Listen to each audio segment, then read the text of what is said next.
Yeah, go real close to the microphone. Hello, I am Serena from Indiana. I was raped at 13 years old and I was taken for an abortion. Our family doctor suggested abortion as a solution to my trauma. I had never heard the word abortion and I had no idea what it was. Once we were at the clinic, I was taken to a room without my parents and I had no idea what the counselor was talking about. When they asked if I was ready, I nodded my head yes. When the abortionist came in the room, he smiled and said, "This won't take long." The abortion was the most painful thing that I had ever experienced. And I began screaming only for George Clawford to yell at me. Years later, I would find my mom's journal and she wrote she could hear me screaming, but they wouldn't let her help me.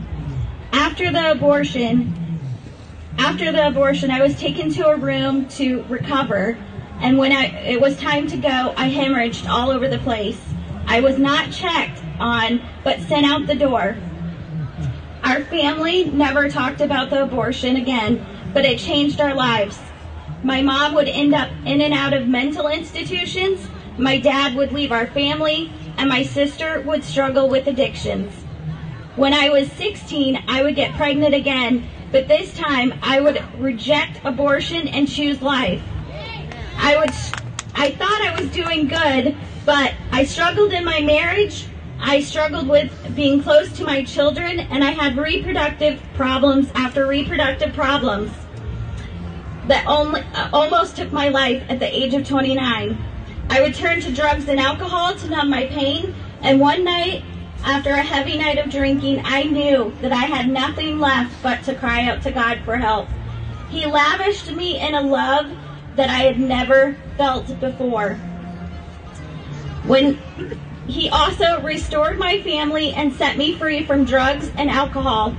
When someone asked if I had ever been to a post-abortive ministry, I honestly thought that I had done a ton of healing.